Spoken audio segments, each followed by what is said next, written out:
So here we are in the kitchen. Here are the supplies that we'll need to make paper mache paste.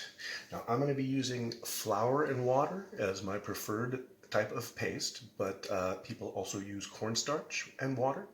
You can also use Elmer's glue and mix it into kind of a thick milky paste or consistency. And so those are a couple options if you don't want to use up your flour or have flour to use.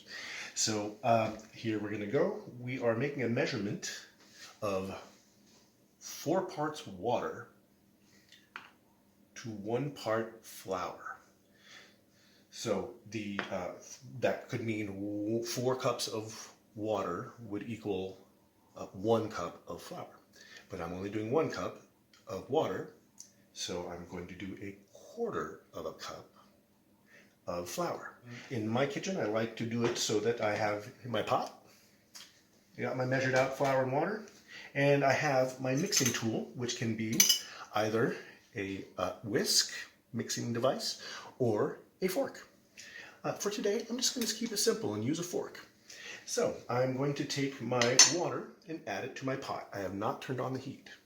I'm going to pour that carefully in there. Now I'm going to take my 1/4 cup of flour and add that. And again, I have not turned on the heat. Put those out of the way.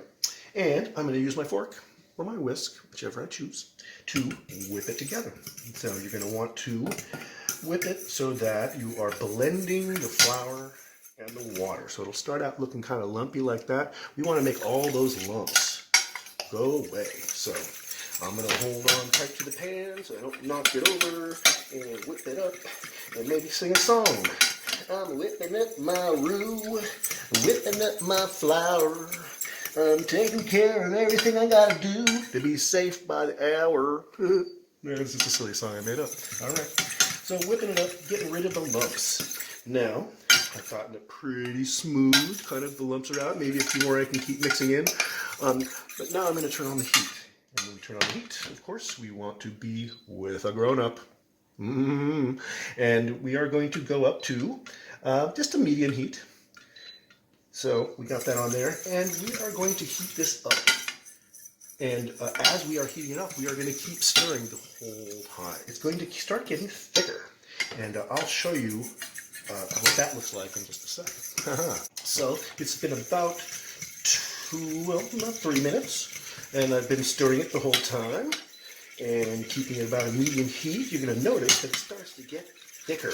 It starts to become more, less liquidy, a little bit different than milk. You'll also notice that stuff is sticking to the bottom of the pan. It's very important that we keep all of that stirred up, because we don't want it to burn. And as it gets thicker, it has a better chance of burning.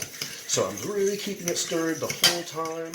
And as I'm going, you'll notice it really is starting to just get thicker. So now it's gotten to a point where I'm hearing bubbles.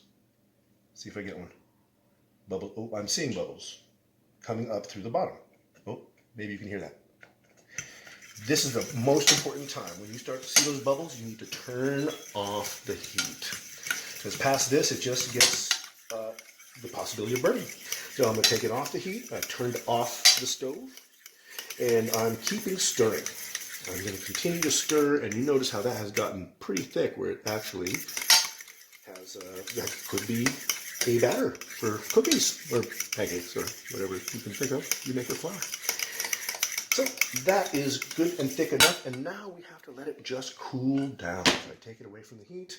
It's just going to sit there for a bit, and if you want, you can put it in the refrigerator. That might speed up the process. But you want that all the way cooled. And as it cools, it's going to continue to get thicker, and then we might water it down, but that's your paper mache goo.